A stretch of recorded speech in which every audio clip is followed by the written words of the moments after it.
Hello. So, unlike most of my other videos that are like this will just be a black screen the entire time, instead of whatever video game clips I want to use, due to the fact that this is a far more serious topic. I also want to say that this is all my personal experience. Everyone's experiences are different. All I can offer is my own experience. So, I'm 20 years old. I'm not terribly old, and I don't have as much life experience as others. That being said, the first time someone I knew had passed, and I actually went to the funeral for, happened when I was around 18, followed by two more about 6 months after.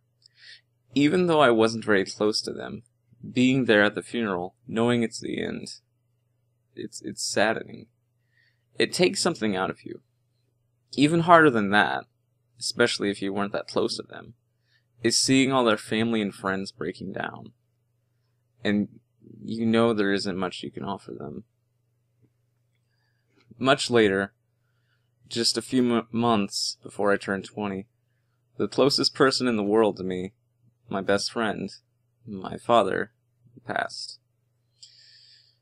He had very fast-spreading, aggressive cancer. In just 2 months after being diagnosed, he passed. I had hoped that he would beat it, but I also had to prepare myself for the worst.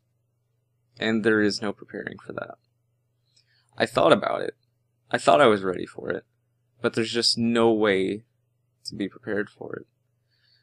The day he passed, I got a bunch of calls and texts from my mother that morning, telling me that it would most likely be that day.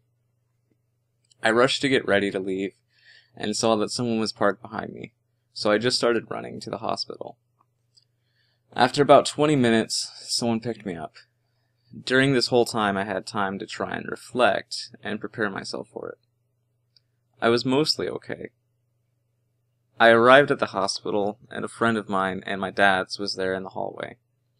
She hugged me and asked how I was. I was more okay than I should have been. I turned to get into the room, and I saw my dad. He wasn't really there. He couldn't speak.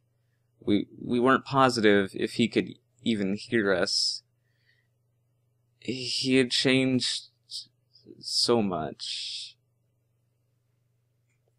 After just a second of seeing him, I broke down harder than I ever have. I felt awkward because so many people I knew were there and could see me, but it was just too intense of a sight, of a feeling, not to. This was August 28th. As of recording this, it's January 30th, 2016. Several months have passed, but the pain hasn't. It's left me full of regrets. How I would have liked to have done more with him, visit him more, or even if we could have caught the cancer in time. It leaves you with just an empty feeling, like a whole entire part of you is gone forever. My brother, whom I'm also incredibly close with, left to go to the other side of the country for 5 years. During those 5 years, we talked a handful of times, maybe 10. This was obviously saddening to me, but there was still just hope. Death takes away hope. It also makes just about every memory painful. I suppose you could think of it like a breakup, but way more intense and awful. Every happy or sad memory with whoever passed becomes at least slightly painful, and you connect everything back to them, even very odd things. Recently, David Bowie passed, also due to cancer, and that had me feeling just really weird. My dad and I loved The Labyrinth. We watched it a lot together. Now, after he passed, specifically listening to his newest album by David Bowie, it just feels weird. Even though there's obviously no connection, listening to it gives me a weird connection to my father. I would think weird connections like this are normal for grieving people. I say all of this to talk about suicide. I think I've made death sound pretty awful so far, and that it strongly affects people. And I wanted to emphasize that you can't prepare for it. It always hits harder than you think. I think a lot of people who kill themselves don't realize this. Thinking nobody would care, nobody would get hurt. But I think that's far from the truth. Life can suck very hard. I get that. And sometimes it feels terrible to be alive just because you don't want to hurt others. But sometimes that can also be enough to keep you alive. I came close to killing myself once. I was very down. I understand the feeling. I've also had friends attempt suicide, sometimes multiple times. The most recent friend I lost was over suicide. She didn't commit it, but she was talking to me about it, and I was worried for her. I spoke to her father, and now she hates me for having done that. I'm still sad about that. I just want people to realize that suicide is so much bigger than you can just think of. Having no serious interaction with death. I'm sure I'm not saying a lot of new information here, but it really is remarkable how many people end up getting affected by suicide.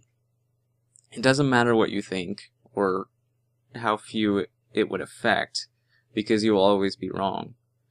I haven't had anyone in my life kill themselves, thankfully. The only people I even know of is my uncle, who I never met. He cut himself and walked around his house waiting to bleed out. His whole house was a mess by the time his wife arrived. And the other being Robin Williams. And honestly, Robin Williams was a very weird thing to learn about.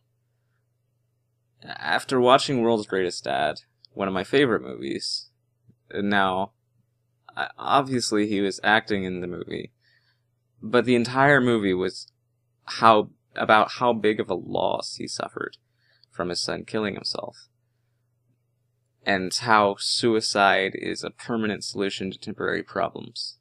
So after all of that, for him to kill himself, it felt really weird. At this point, I don't feel like I have much more to say. I think I've made the points I wanted to. If you do genuinely feel suicidal, there are numbers for you to call where people would genuinely care about you and you getting better. And also I would care. That's one of the whole points of the page I run. But I'm not trained or qualified to solely help you if you're feeling suicidal, and I would still recommend to use one of the hotlines available. All I can offer is true compassion and listening and understanding. Anyways, thank you for watching, and I hope you have a good day.